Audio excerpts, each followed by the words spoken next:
Dame i gospodo, dragi prijatelji, moja uloga bi ovdje trebala biti dosta skromna. Ja bih trebala, kako kažu lijepo, moderirati, postavljati pitanja i posudovati, ali nisam toliko samozatajna da ne bih nešto rekla i u svoje vlastito ime odmah uvodno.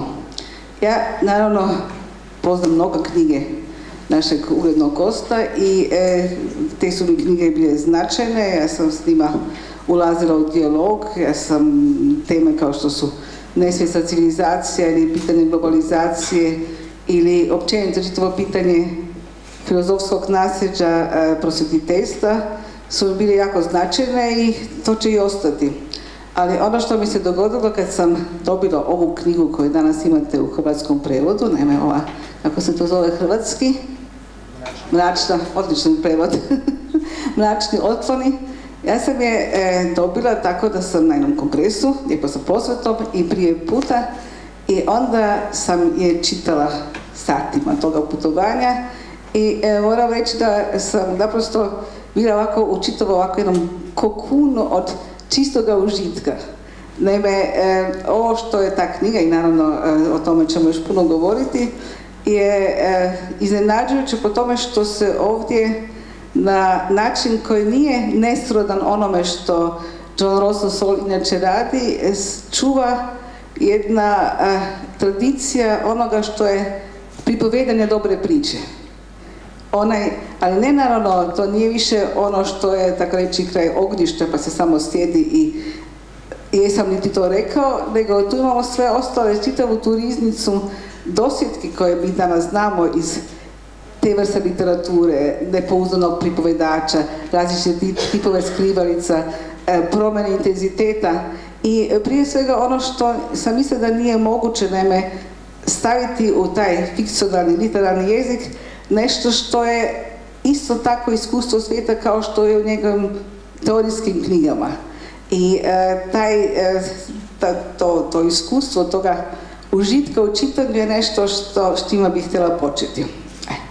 A sad onda mogu nastaviti da najprije prije nego što počnemo gnjaviti našeg gosta, htjela bih pitati prevoditeljicu kakvi su njezini bili izazovi kod toga poduhvata.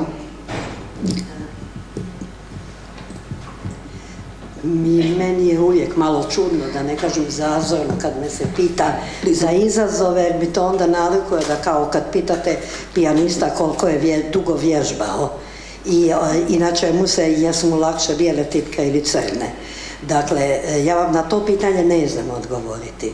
Ono na šta eventualno znam odgovoriti, ako to ulazi u to što ste vi zamislili, bi bilo da eventualno sama pokušam u 3 rečenice situirati Johna Ralstona Saula unutar kanadskog literarnog konteksta koji ne znam koliko je ovdje poznat, iako je sigurno poznatiji nego što je bio prije, kažimo, 10 godina. Pa sad ne znam, je li mi dopuštamo tako nešto?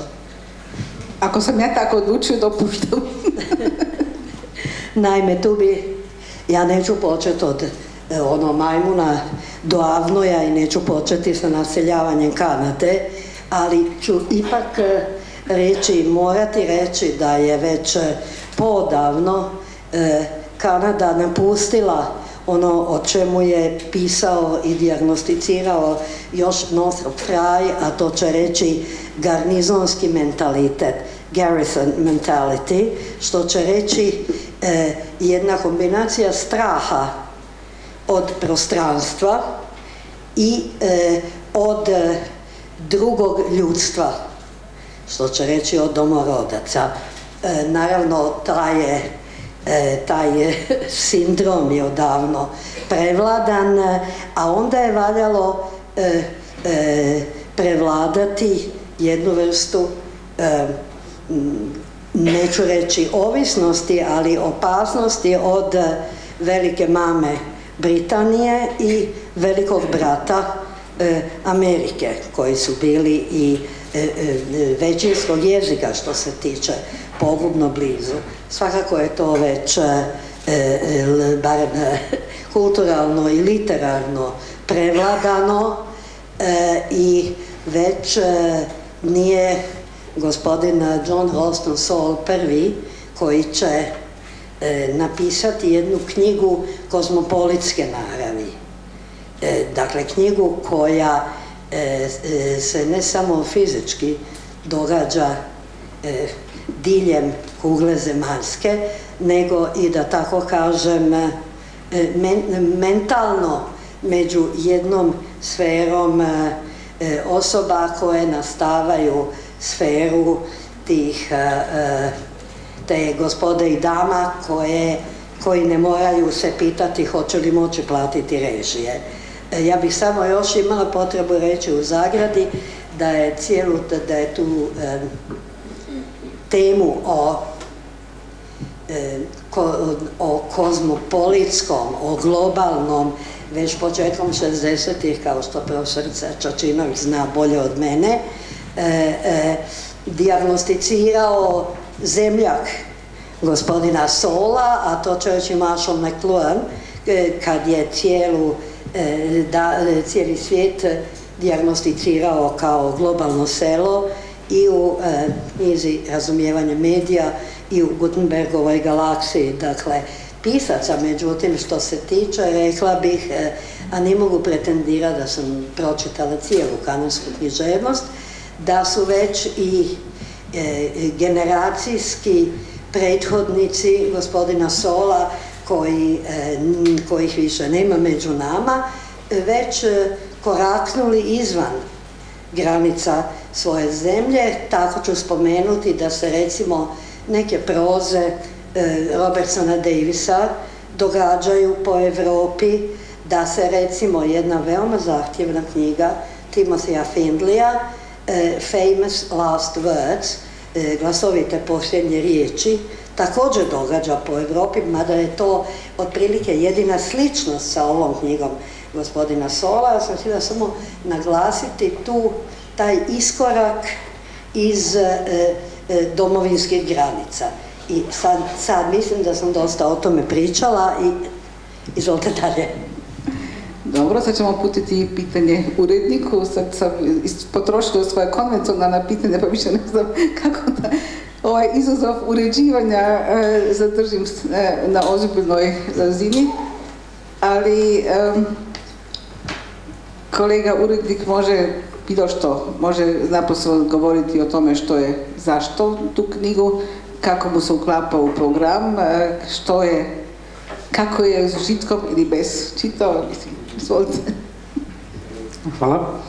Pa evo, ja bih najprije kao urednik zahvalio u ime edicije Božićević izdavačkoj kući Fraktura i Festivalu svjetske književnosti što su nas ugostili i što su pozvali sjajnog pisca Johna Ralstona Saula. Sad što se tiče samog uredničkog posla, pa tu se baš i nema šta puno reći.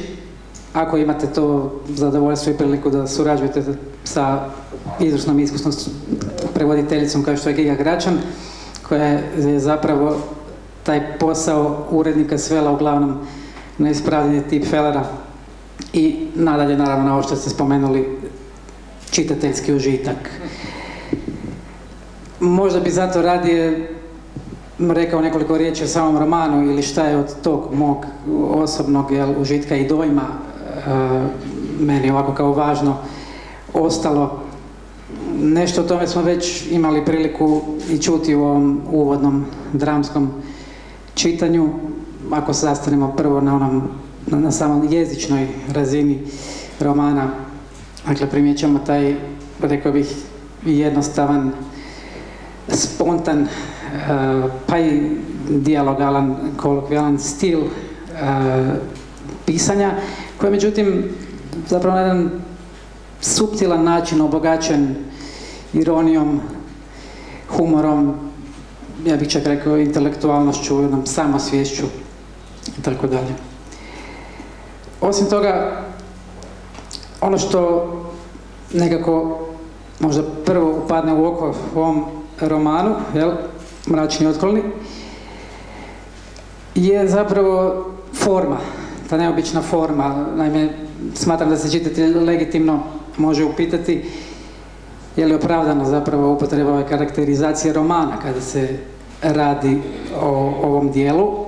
Naime, formalno knjiga je podijeljena u 18 između sebe prilično samostalnih poglavlja, koje zapravo sve ujedinjuje glas pripovjedača, prvo pripovjedačko lice i iskustva zapravo koja on nekako skuplja putujući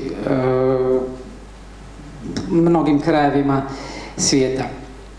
E sad, odgovor na to pitanje ja sam dobio osobno prije nekog vremena kada sam sa Johnom u Londonu razgovarao upravo o ovom romanu, kada mi je rekao da je zapravo naumio napisati pikarski roman. Ako malo osvježimo sjećanje iz školskih dana, ćemo se zapravo sjetiti te forme i zapravo tih početaka novovijekog modernog romana i tada zapravo sve sjeda na svoje mjesto. Doista taj epizodni karakter, jer rekli smo tih 18 poglavlja, zapravo 18 epizoda romana, pa to prvo autobiografsko lice koje to sve ujedinjuje, skitnje zemaljskom kuglom, dobro, možda ne u onom izvornom obliku pikarskog romana, ali kasnije naravno vidjeli smo i to.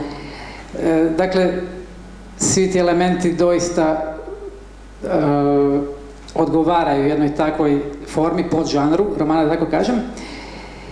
I sad ja bih možda i Johna pitao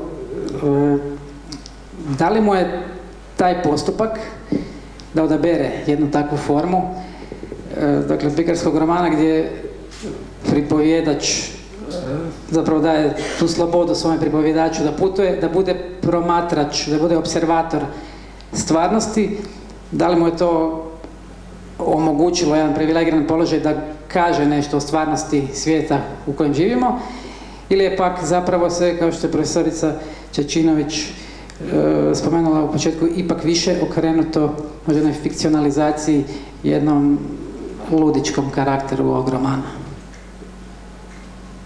You got your question?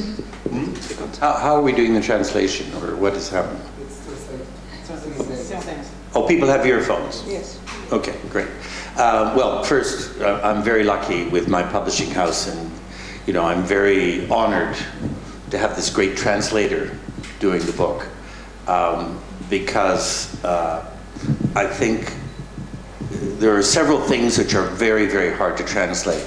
One is a style which is superficially simple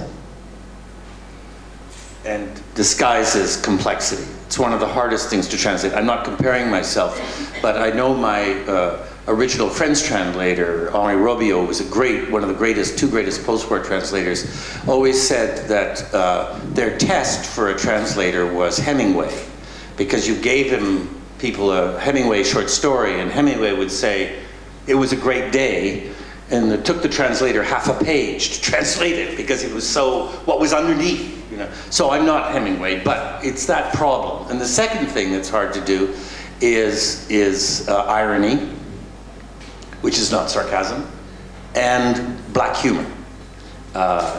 Humor is profoundly provincial. Right? Humor really is attached to experiences and cities and places. It's very, very hard to take humor and make it universal. That's the translator's job. To take black humor is even harder. So I was very lucky with these two people, and I'm very grateful. In a way, what Nadežda is saying is absolutely true. I think I've written 14 books, novels, and essays. Vulture's Bastards is about 1,000 pages long, I think, and this is quite short in comparison. But that I'm the kind of person where every book is like a chapter in a single book that I'm writing in my life. And so I write a book, and then the next book, and then they're progressions. And in each book, I change often from fiction to non-fiction to fiction, but also I very consciously change the style. The structure, the way of doing it, because I think there are all these ways of writing books, and it's much more fun say, what is the right structure for what I want to do here? And it struck me that when you look at the meaninglessness of new money, of in particular the nouveau riche Americans of the 1990s, the purposelessness, the directionlessness. It doesn't hold together. It's very hard to give any sense of what it exists for, or why, or what they were doing, you know. And so actually it struck me it would be wonderful to go back to a completely pre-modern fictional form, or novelesque form, which is the Picaresque novel, which most of us have forgotten about in this sort of, you know, the 200 years of slowly structuring the novel into the big story, you know, the Tolstoyan story and so on, and then tightening it up into the early 20th century modern, you know, Gide story or whatever, and then moving into surrealism, and then moving into postmodernism. And at a certain point I just said, okay, why don't we go back to the beginning and start over again? And think about Canterbury Tales, or think about Aboriginal tales, which are very, very interesting, or Indian, you know, from India tales, or Don Quixote, or Diderot, Jacques le Fataliste, where, you know, somebody gets on a horse, and they sort of move from A to Z, and things happen. And they meet people, and stories are told, and they're not particularly linked, except by the circumstance of the trip. But you realize as it goes on that something's happening which is about the world that you're in, that world. So the world of this book is the meaninglessness of the economic explosion, the economic explosion in favor of a small number of people in the 1990s and the early 20th century, leading to the catastrophe which Croatia is living, one of the results of, with what have you got in youth unemployment here, 60%? Something like that? No? 50 is enough. 50%. You know, so that's one of the outcomes of this funny little black comedy, I mean, that I'm describing. These people who had power and money and no purpose, no meaning, no idea of belonging, no idea of empathy. So that all sounds serious and pompous. And then you write a novel which is the opposite of serious and pompous. It seems like a comedy. But it leaves you with more and more discomfort as you work your way through this inability to belong, this inability to identify, to have purpose. And hopefully, a very well-known writer said to me when they'd read it, a friend, you know, where's the moral redemption? And I said, there isn't any moral redemption.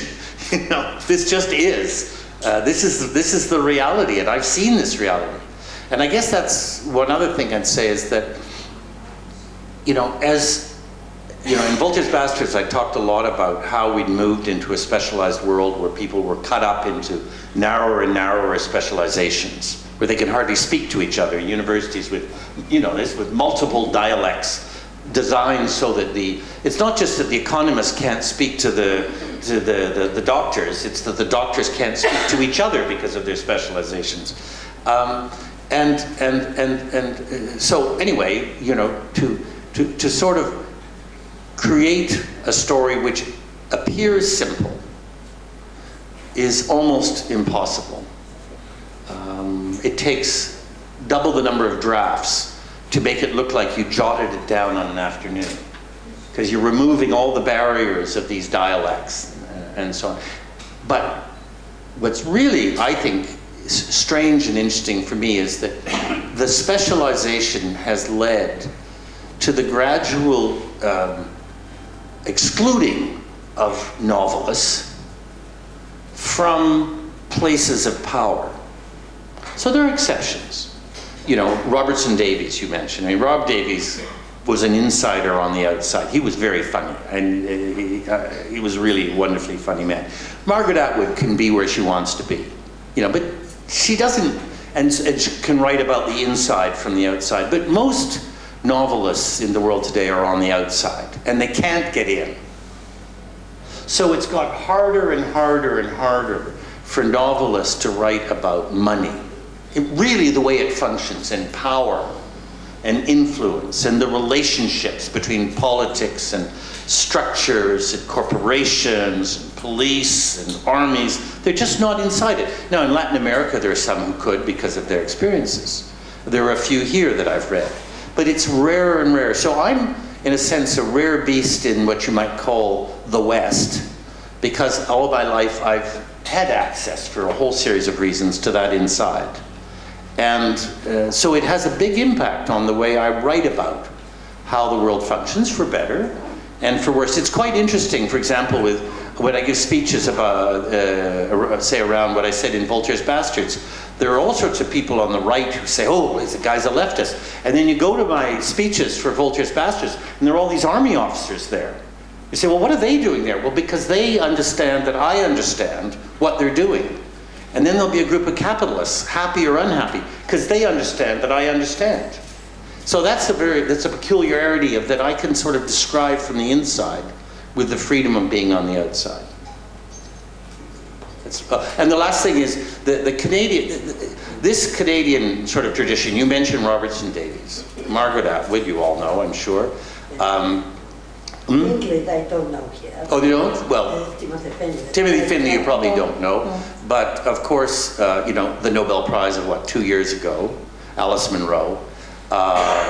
Incidentally, every leading Canadian writer had been saying for years, Michael Ondaatje, all of us, we would say at every occasion that we got to anybody who spoke Swedish, we all want you to give it to Alice Munro. She's the master. And they did. They waited, but they did. But one of the interesting characteristics of Canadian fiction include Leonard Cohen. You know, I mean, I could go through all the major Canadian writers, poets, etc. There's an insistence on humor, and I think that, and it's usually wry, ironic, peculiar, very peculiar, and I think part of it comes from for the 400 years that the immigrants have been there, like me. My family's been there since 1780. Of the 400 years, the first 250 to 300 years, Indigenous people were dominant or partners. And Indigenous discourse is really funny. I mean, if you were a chief, it's true today, and you weren't funny, they just shouted you down. I mean, the humor of these great orators was amazing.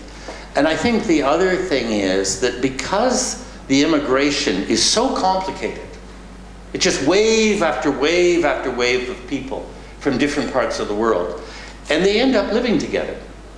So they, you know, there are a lot of Croats, right? You all know that. So one of the ways that you can live together with people who have completely different origins is you laugh a lot.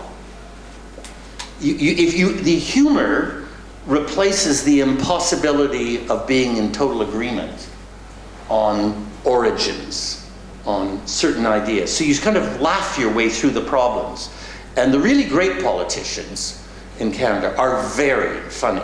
I mean, there are one or two exceptions, and the embassy's here, and we're in the middle of an election, so I will but let's say we have a little problem with humor at the moment. But normally, our leaders are hysterical. If you're not hysterical, you get nowhere. I'll tell you one story, which is one of my favorite.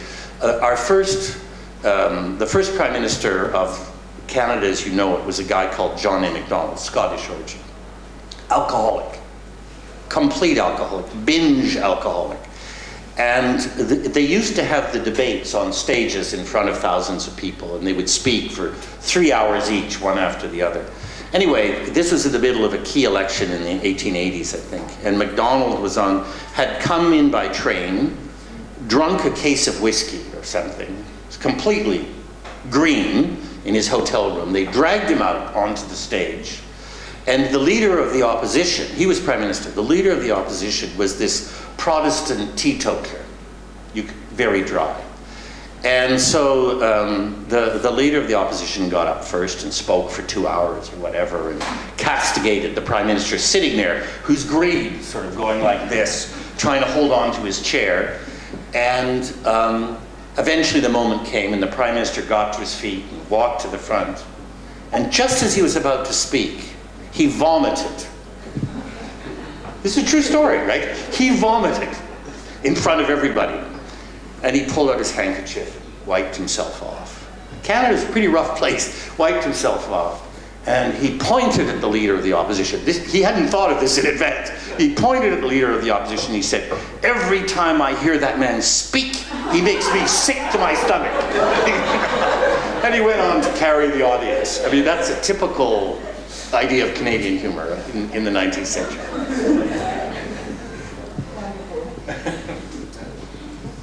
Giga, another question?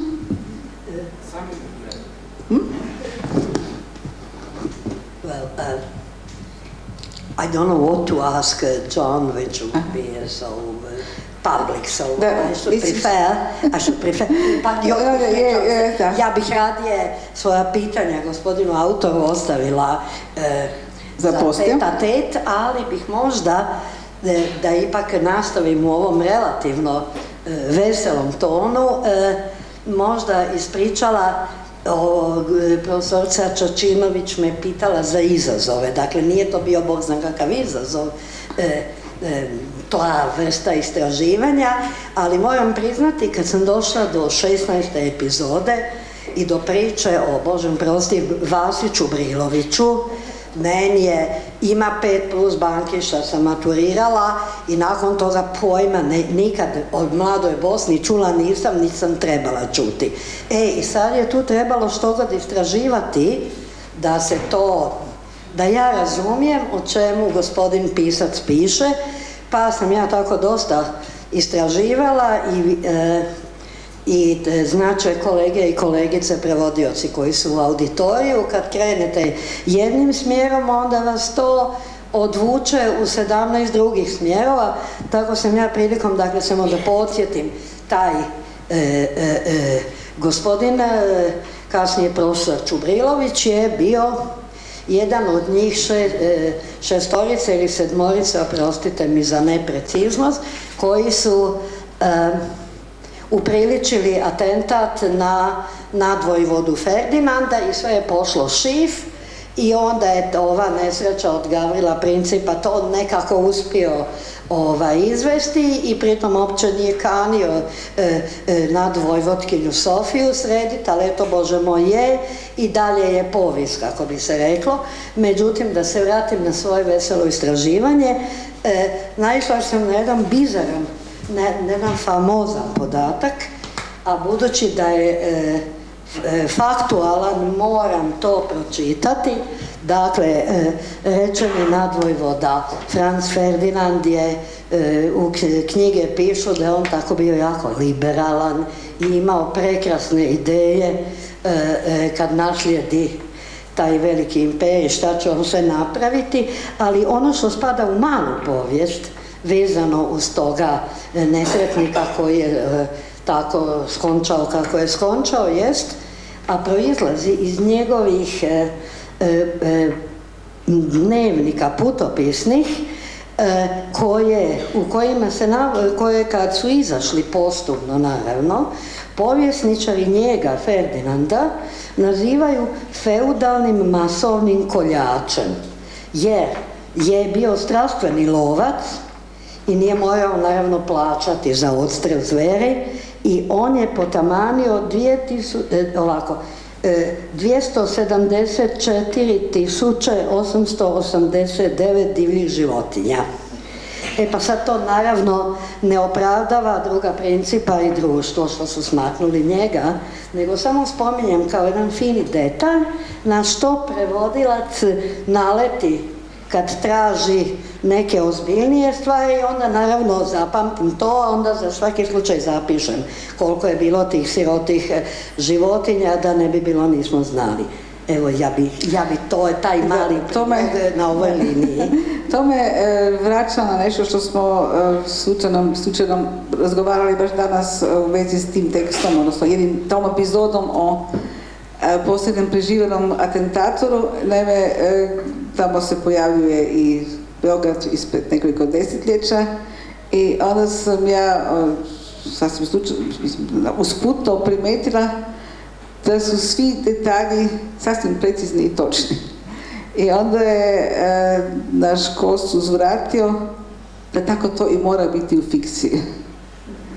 Da li je to opći stav, odnosno da upravo detalji kada su u fikciji moraju biti i više nego precizni. Yeah, I mean, this is a joke, but not a joke, which is that we're told there's fiction and non-fiction. This is a definition which must have come out of some university departments, because it's actually a power position from people on the non-fiction side, the analysts, who are declaring that those people make stuff up, whereas we have the facts, right? If you actually think about it, it's a power grab.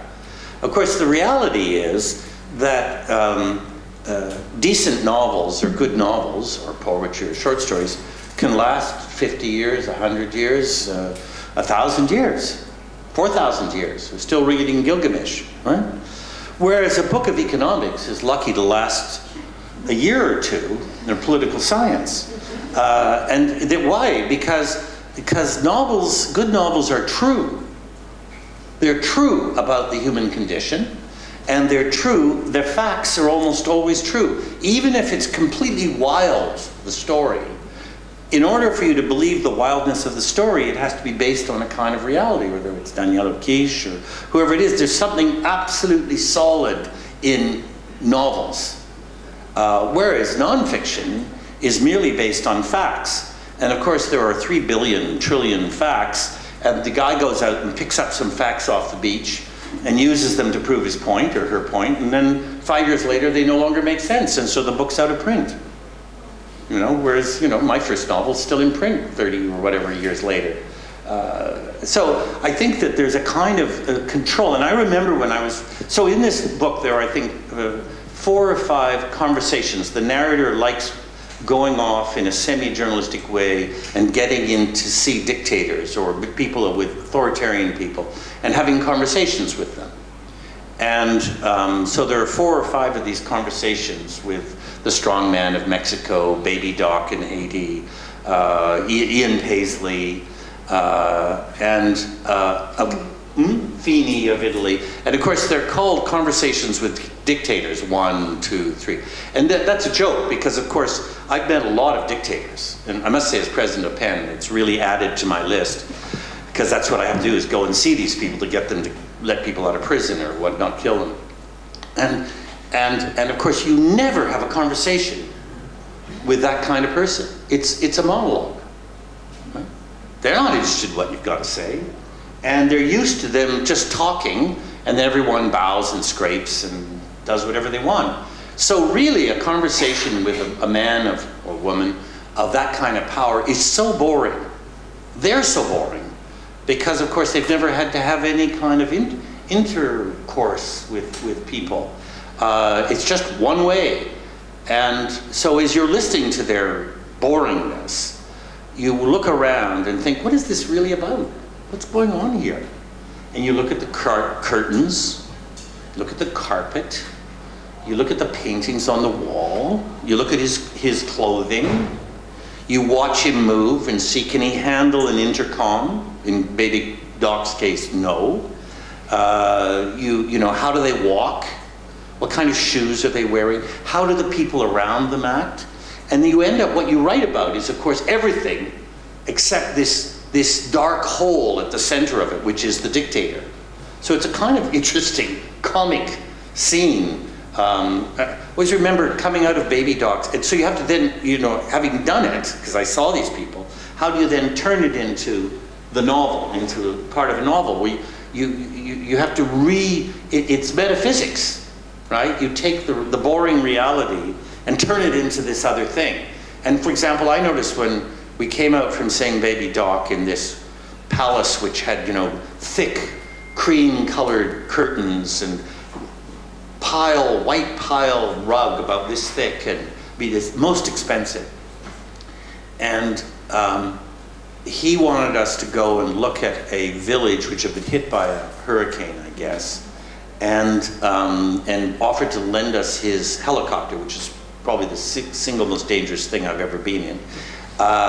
Anyway, we came out of the office, and one of the Tonton Macoute, I don't know if you know what I mean, these are the kind of the murderous people around the Duvaliers, they all had pot bellies, no belt, tight trousers, and they would stick their pistols into their trousers like this, very interesting, underneath the belly, which I would have thought made it quite difficult to get it out in an emergency because of the belly. But I mean, that's what you're thinking about as you're listening to Baby Doc go on and on. You're thinking, they'll never get that pistol out in time, right? They got to get under the fat. Anyway, the senior Tonton Macoute comes out, and there's a poor soldier sitting behind a desk with an old-fashioned typewriter. And the guy pulls his pistol out and points it at the man at the typewriter and orders him to get the helicopter ready. And everybody was carrying guns and rifles and waving them around. And I thought, he's not threatening him. That's just how you give an order. And so you understood everything. That single gesture, you understood everything about the nature of power. And I mean, I could go on about, you know, the same thing about Ian Paisley or Feeney, you know, who's basically a sort of Mussolinian figure in Italy, but knows that in a managerial era, which after all Mussolini invented a large part of, right? You have to look boring and be boring in order to get through. But you have to do two things that Mussolini introduced to public life. You have to be able to dance in public, which was, he was going right back to the absolute monarchs who led the dance, like Louis XIV, right? And then they stopped doing that kind of thing. You have to dance well in public, in sort of bars and things. And you have to be able to jog with your shirt off.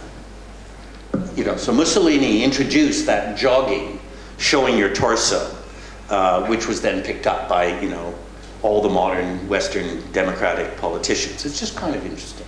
And Feeney, of course, great dancer, great jogger, you know. So it's just, you notice all this stuff and you write about it. You're weaving together a kind of portrait of how it all functions by looking at these irrelevant little details. And of course, at the end of it, I had a conversation with the assassin of a dictator, which was Kubrinovich. And that was such fun meeting the 90-year-old survivor. And I had to work so hard because in those days, the best restaurant in Belgrade was the restaurant in the basement of the Writers' Union, right? You must have been in it. You wouldn't have been. Too young, yeah. Too young, yeah. And I was in it in the 80s. And the food was fabulous, traditional kind of food. And the smoke was so thick and it was filled with, you know, the spies and the army security people and ambassadors trying to pick things up and a few writers. And to describe exactly the desserts being eaten then, which I thought were some of the best desserts, some of them are probably Croatian, that exist in the world. To describe them exactly right. I had to make all these phone calls to friends. And then to be able to ask Kubrinovich the stupidest possible question, which was, what did it feel like to bring Western civilization as we knew it to an end? I mean, it's completely idiotic. And of course, he'd been asked the question 1,000 times, right? And he didn't even pull the pistol, but he was part of the gang. But it was just wonderful to ask that question on the backs of, what, 100 million people who died between 1914 and 1946.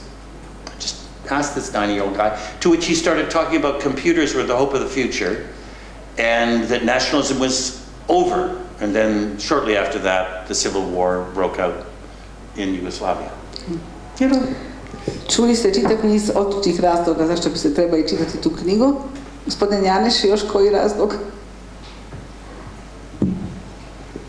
Pa ima sigurno još niz razloga. Možda evo jedino da se još referiramo na sam naslov, jel, mračni otkloni, odnosno taj moment otklona, što je bio jedan prevoditeljski izazov, jel, da se prevede taj divergence, što je svakako isto upućuje na onaj zabavni moment romana. Međutim, naravno, ipak se više odnosi na otklone u samoj radnji, na skretanja, možda čak i stramputice. Mene sad zanima, evo, putio bih još jedno pitanje Johnu, dakle, vaš pripovjedač u romanu nekako kreće uvijek iz pozicije, možda čak spominjali ste dosadu, jedne dosadne stvarnosti, pa čak možda i tog trećeg svijeta, iako je dobar dio zapravo romana smješten u zapadni svijet. I onda nekako malo po malo ta dosada rezultira ili iskreće u nešto mračno, nešto zanimljivo, nešto intrigantno, nešto tragično na kraju krajeva. Dakle, otkloni u svakom slučaju su jedan light motiv ili strukturni moment, u romanu. Pa me sad zanima da li pripovjedač možda više sam stvara te otklone ili stvarnost koju živimo zapravo doista je strukturirana na neki način putem otklona. Well, I mean, I think the first thing is what everybody knows, which is, you know people, couples. You have absolutely no idea what happens out of sight. You don't have any idea what happens when the bedroom door closes. You have no idea what the deal is. And you have no idea what they're doing to each other based on what they do in public. So it's always a question of, all novels are about peeling away the leaves, trying to figure out what is actually going on. I think it becomes doubly confusing when the people you're dealing with are somehow too well educated, too rich, and without really purpose. And how do you deal with that? Because, a large part of the reality, when people talk about 1%, then you have to say, well, what's the 1% doing? Well, what are they doing with all that? And so what is that, what are those couples doing with all of that? What meaning is that giving to society? I mean, for better and worse, you could look at, say, late 19th century and early 20th century Victorian society and this kind of religious obligation to, improve things in some ways. I mean, all sorts of rules about what you were supposed to do, and for better or worse, because it was a class structure also. But what happens if you lose the formalized class structure? You lose any meaningful sense of ethics or morality, and you have a worship simply of money. Then what does that do to sex? What does that do to love? What does that do to families? What does that do to society? How does that all sort of function? And I don't think we've really written enough about that because we haven't written about it from the inside enough. There have been sort of pantomimes and comedies looking at it from the outside. But to actually try to get inside all of that, I think is really sort of interesting. And in a way, what the narrator is part of is this peeling away. And you slowly discover what the couple themselves didn't know about each other. I mean, in all couples, people are lying. I mean, it's pretty rare, a couple where people aren't lying to each other. Even if they love each other deeply or whatever, I mean, and it's usually the woman who's lying the most because she's got to put up with the most.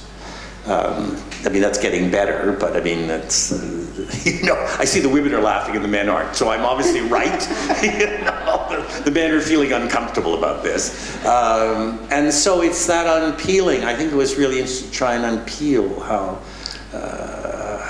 and how they surprised themselves by discovering what it was that they were hiding from each other and from their friends, and how that leads to deep misunderstandings. In a way, the assassination of Archduke Ferdinand didn't cause the Second World War.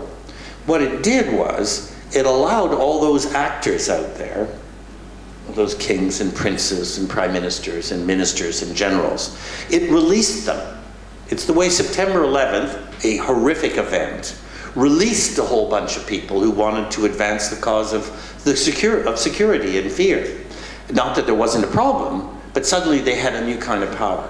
Well, killing Archduke Ferdinand allowed everybody to get out on the dance floor and start acting. Well, in a funny kind of way, this book, in its very sort of light and airy way, is about what happens when the money releases everybody from constraints. Maybe they're boring constraints, but it releases them, and then you just see what happens. how do they unfold? What do they do to each other? And it's very funny, and sometimes really, really awful. Sometimes it's, I hope, really, really funny. I mean, I think the story about the rich oil man and his bimbo, where it turns out the bimbo's the only smart one in the whole group, is kind of, you know, an interesting and surprising thing, which involves the cutting off of a finger to save a life, because it's got a diamond ring on it, etc. Anyway, I won't go on. But does that answer the question? To se morate još počitati kad to... Nažalost, I'm just telling them they have to read it. Ne, nažalost je tako da ovi naši lijepi razgovori traju, koliko traju, jedan sat. Da, pokušat ćemo sad još, iako mene ovo svetlo smeta u tome da mogu vidjeti nekoliko pitanja. A few questions around the questions. Ja ne vidim ko diže ruku.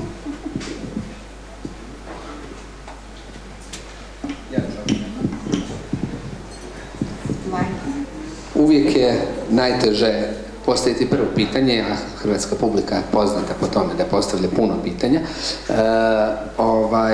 Dakle, ono što je zanimljivo, nešto ste i dotaknuli, ja nisam imao priliku još čitati knjigu. Dakle, pitanje s jedne strane koje bi me zanimalo, da koliko vaša putovanja kao predsjednika PEN-a utječu i na vaše pisanje, dakle koliko ta uloga predsjednika PEN-a kao globetrottera koji mora ići od diktatora pa do normalnih zemalja vam daju s jedne strane mogućnost da stvarate zanimljive situacije, ali s druge strane koliko su i ona bila uvezana, koliko sam sebe osjećate kao tog pikara, dakle kao tog pikarskog čovjeka koji ide od mjesta do mjesta i mora često i sam svoju ulogu mijenjati. Well, I mean, I'm at the end of 6 years, and in October, I'm out. I mean, I won't leave working with PEN, but I'm finished as president. And 6 years, I think, is a maximum, because you really have to spend a lot of time thinking about what you can say and what you can't say. Because, you know, we're the exact opposite of an NGO. NGOs are they're very good, but they're basically top down. There's this headquarters, there's a group, they have an idea, they go. I think Doctors Without Borders is an exception to that. They're obviously a wonderful group.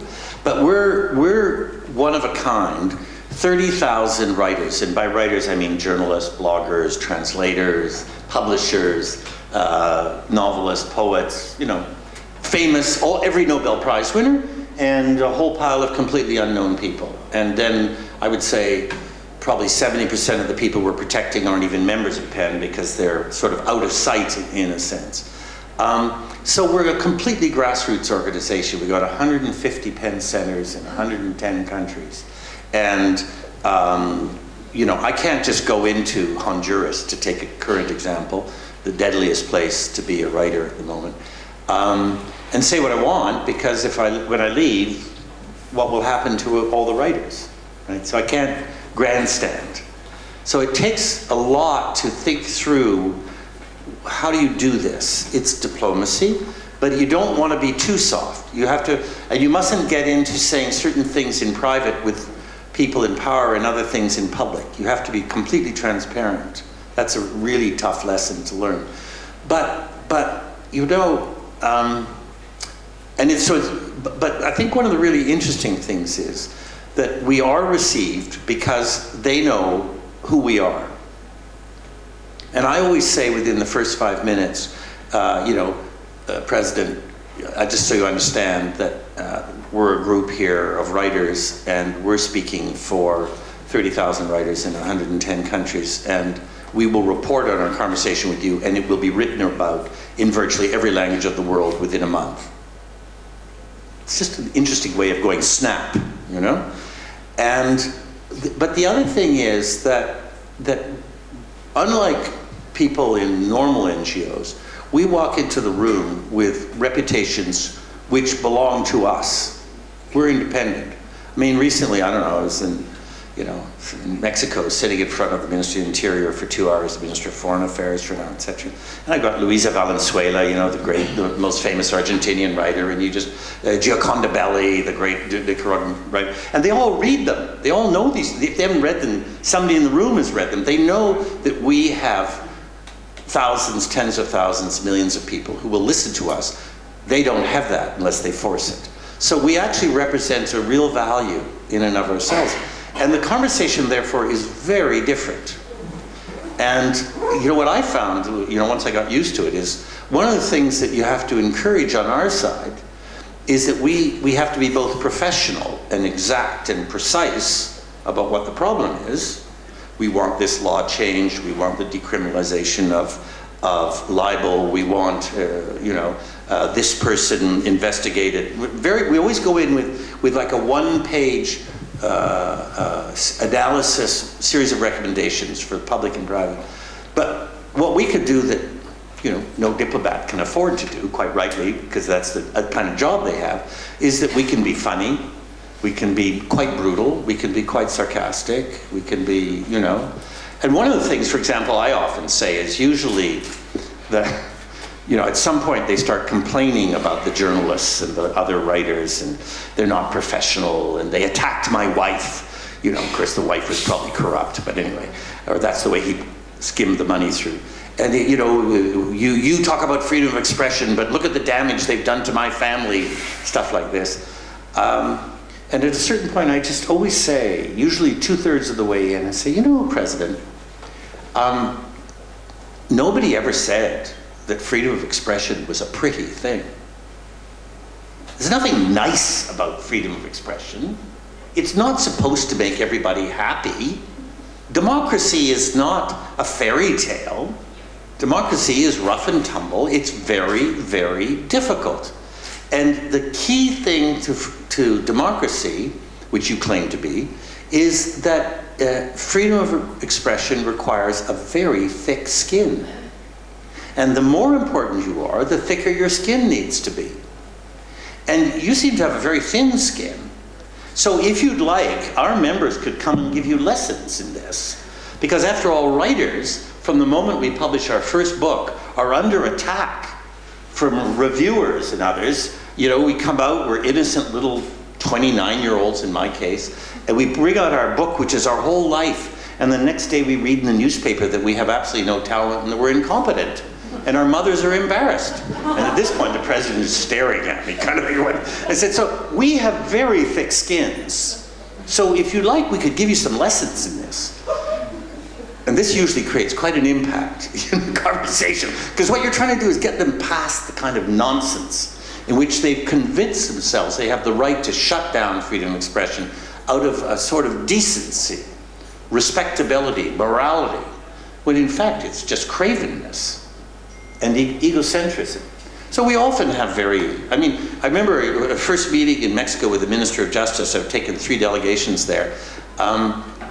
And we talked about it a lot before, and we knew exactly what would happen with the Ministry of Justice. So there are about, 50 lawyers in the room, and there are, I think, 20 of us. And his first question is, well, what are you worried about these people? They're killing all these minor provincial journalists, right? What are you worried about these people? I mean, they're not even real journalists. They don't have journalist cards. They're not professional. They make mistakes. And I said, Minister, first of all, we're not in the least bit interested in whether you've given them journalist cards. They're journalists because there's a public, not because the government says they're journalists. So that's irrelevant.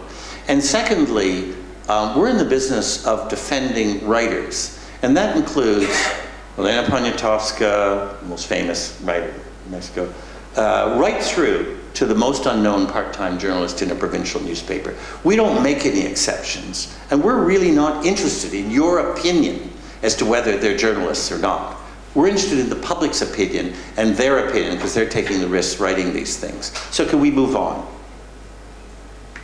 It's really, you realize that you have this kind of events actually in the same meeting. I'm remembering it now. It opened and I looked and I saw the minister had a long typed speech he was going to open the meeting with, which would have used up 20 to 30 minutes of our hour, right?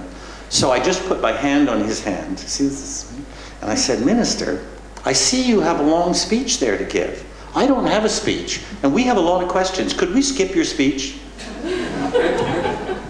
So he said, okay, you know, so, I mean, I think we're in a very interesting position to do things that, I mean, I won't name the country, let's call it a Central Asian country. We were there, and I didn't want to see the president because I knew he'd ask us to do something I didn't want. So I said, I don't want to see him.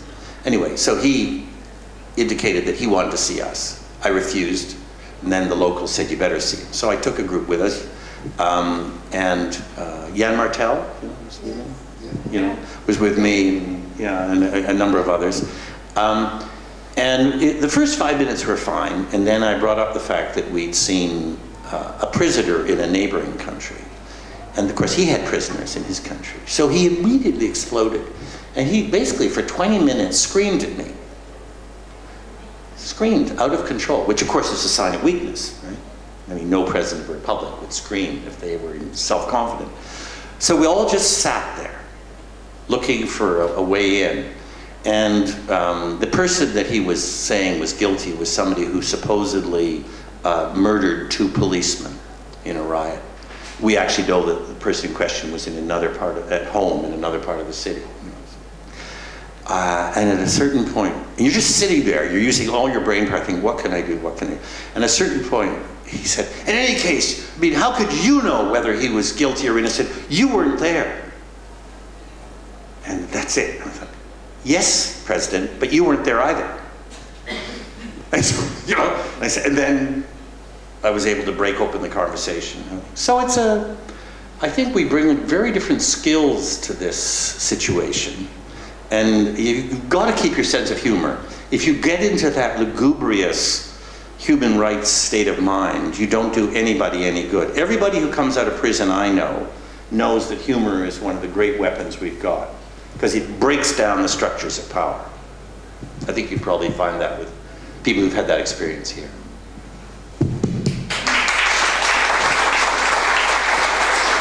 Samo malo završeno.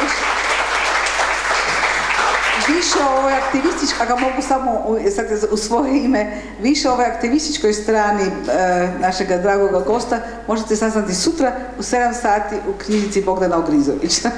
Gdje ćemo voditi razgovor o tome. Hvala Nadeždi Čačinovič, hvala Matiji Janešu, hvala Gigi Gračan, jedan pljesak za njih. Jedan pljesak za Hrvoju Hefer koja je prevodila. I jedan veliki pljesak za čovjeka koji ne poput Don Quixota, nego puno bolje ide od zemlje do zemlje i bori se za prava pisaca, a pritom još i piše odlične romane. Ralston Saul.